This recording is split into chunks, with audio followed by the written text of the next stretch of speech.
तो दोस्तों, आगे बढ़ने से पहले इस वीडियो को लाइक करें, कमेंट करें और शेयर करें अपने सभी परिवारजनों के साथ और चैनल को सब्सक्राइब करके बेल नोटिफिकेशन ऑन कर दीजिए ताकि आप ऐसे ही और वीडियो सबसे पहले देख पाए।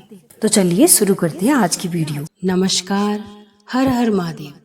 प्रिय शिव भक्तों, सावन मास की हमारी इस पवित्र शिव पुराण कथा श्रृंखला के 9वें दिन में आप सभी का हार्दिक स्वागत है। कल हमने दक्ष यज्ञ और देवी सती के हृदय विदारक आत्मदाह की कथा जानी। वह प्रसंग अहंकार के दुष्परिणाम और शिव भक्त के अटूट प्रेम को दर्शाता है। मुझे पता है वह कथा थोड़ी मार्मिक थी, पर आज हम उसी के अगले भाग में शिव के न्याय, उनके क्रोध के स्वरूप को समझेंगे। आज की अत्यंत शक्तिशाली कथा आरंभ करने से पहले मैं आपसे एक बार फिर अनुरोध करती हूँ कि कमेंट बॉक्स में हर हर महादेव अवश्य लिखें। इस वीडियो को उन सभी भक्तों तक पहुँचाएं जो अन्याय के विरुद्ध शिव के रौद्र रूप और उनके न्याय को जानना चाहते हैं।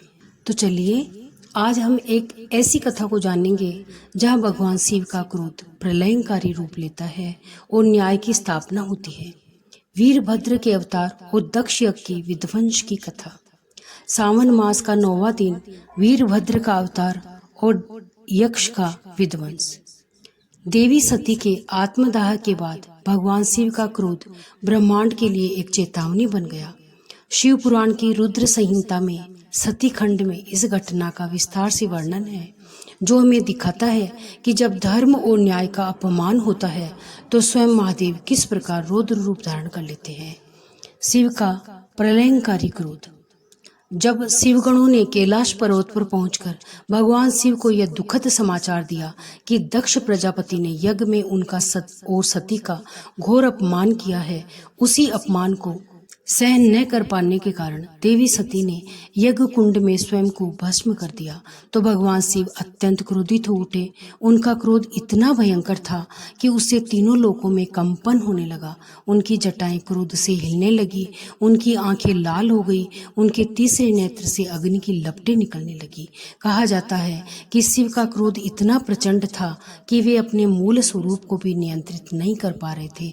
उन्होंने अपनी एक जटा उखाड़ी और उसे क्रोधवश धरती पर पटक दिया। इस भयंकर प्रहार से धरती कांप उठी और उस जटा से एक विशाल, भयभीत करने वाले और शक्तिशाली पुरुष का प्राकट्य हुआ। यही थे वीरभद्र। वीरभद्र का अवतार। वीरभद्र का स्वरूप अत्यंत विकराल था। वे हजारों भुजाओं वाले थे। उनके नेत्र अग्नि के समान प्रज्वलित थे। उनके हाथ में त्रिशूल, तलवार और अनेक घातक शस्त्र थे। उनका मुख बड़ा और दांत नुकीले थे। उनके केस ऊपर की ओर उठे हुए थे। उनके शरीर से अग्नि की ज्वालाएं निकल रही थी। वे गर्जना करते हुए प्रकट हुए। उनके साथ ही महाकाली और अन्य असंख्य शिवगण भी प्रकट हुए, जो क्रोध से भरे हुए थे। वीरभद्र ने प्रकट होते ही भगवान शिव से पूछा, हे महादेव, आपकी क्या आज्ञा है? मैं क्या करूं? भगवान शिव ने अत्यंत क्रोध में वीरभद्र को आदेश दिया, हे वीरभद्र, तुम अभी जाओ और उस अहंकारी दक्ष प्रजापति के यज्ञ को पूरी तरह नष्ट कर दो। जो भी तुम्हें रोके उसे पराजित करो। दक्ष का सिर धड़ से अलग कर दो और मेरे अपमान का बदला लो। भगवान शिव के आदेश को पाकर वीरभद्र ने भयानक गर्जना की और अपने गणों के साथ दक्ष के यज्ञ स्थल की ओर प्रस्थान किया। उनके आने से पहले ही प्रकृति में अमंगल के संकेत दिखने लगे थे। दक्ष यज्ञ का विध्वंस। दक्ष के यज्ञ स्थल पर सभी देवी देवता, ऋषि मुनि और गणमान्य व्यक्ति उपस्थित थे। वे सब यज्ञ की सफलता पर प्रसन्न हो रहे थे। तभी अचानक आकाश में भयानक गर्जना सुनाई दी और चारों ओर अंधकार छा गया। वीरभद्र अपने असंख्य गणों के साथ यज्ञ स्थल पर प्रकट हुए। वीरभद्र और उनके गणों ने आते ही यज्ञ स्थल पर प्रलय मचा दिया। उन्होंने यज्ञ वेदी को ध्वस्त कर दिया, यज्ञ सामग्री को छिन्न भिन्न कर दिया। जो भी देवता या ऋषि वीरभद्र को रोकने आया, उसे उन्होंने पराजित किया। वीरभद्र ने अग्निदेव के मुख को काट दिया, चंद्रदेव के शरीर को क्षत विक्षत कर दिया और पूषा के दांत तोड़ दिए, भगदेव के आंखें फोड़ दी। कई देवताओं और ऋषियों को गंभीर चोटें आई। वे भयभीत होकर भाग गए।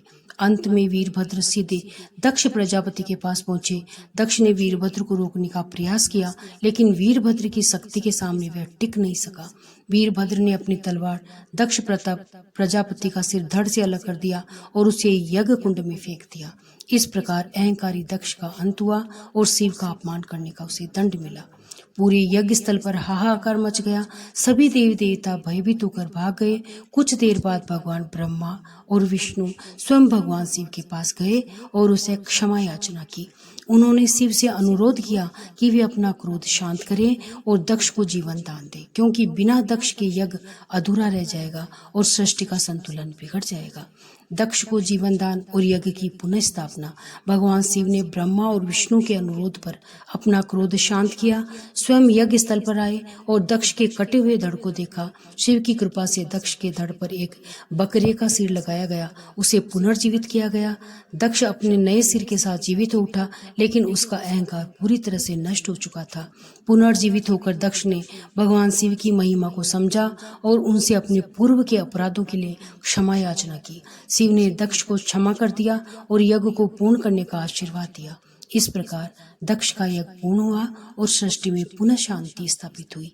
इस कथा का आध्यात्मिक और जीवन उपयोगी संदेश वीरभद्र के अवतार और दक्ष यज्ञ के विध्वंस की कथा में कई महत्वपूर्ण शिक्षाएं देती है। नंबर 1, अन्याय और अहंकार का अंत। यह कथा स्पष्ट रूप से दर्शाती है कि अहंकार और अन्याय का अंत निश्चित है। भले ही देर हो, लेकिन धर्म और न्याय की विजय अवश्य होती है।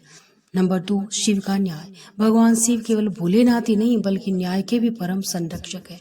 वे अपने भक्तों के सम्मान की रक्षा करते हैं और पापियों को दंडित करते हैं। क्रोध का रचनात्मक पहलू।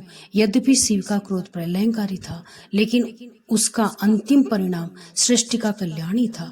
यह हमें सिखाता है कि कुछ नकारात्मक शक्तियां जैसे क्रोध भी सही दिशा में प्रयोग किया जाए तो परिवर्तन और न्याय का माध्यम बन सकती है।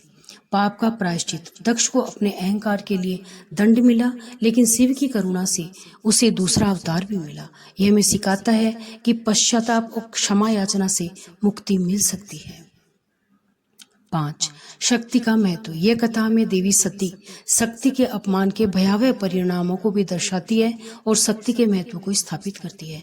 सावन के इस महीने में जब हम शिव के रौद्र और न्यायकारी स्वरूप का ध्यान करते हैं, तो हमें यह समझना चाहिए कि हमें हमेशा धर्म के मार्ग पर चलना चाहिए और अहंकार तथा अन्याय से दूर रहना चाहिए। आज के दिन का संदेश यह है कि अन्याय कभी विजय नहीं होता और अहंकार का पतन निश्चित है।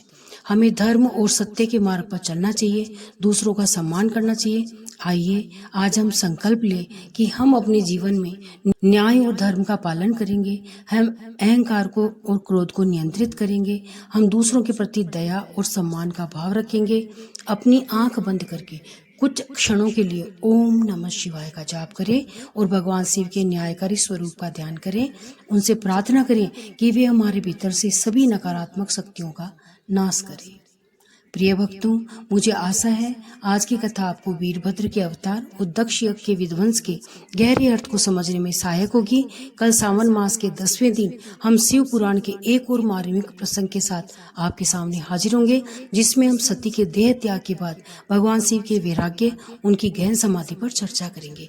अगर आपको ये वीडियो पसंद आया हो तो कृपया इसे लाइक करें, अपने प्रियजनों के साथ साझा करें और हमारे चैनल को सब्सक्राइब करना न भूलें, ताकि आप हमारी इस पवित्र यात्रा का कोई भी महत्वपूर्ण पल मिस न कर सके। एक बार फिर कमेंट बॉक्स में हर हर महादेव जरूर लिखें और अपनी भक्ति का परिचय दें। मिलते हैं कल एक नई कथा, नए ज्ञान के साथ। हर हर महादेव, जय भोलेनाथ।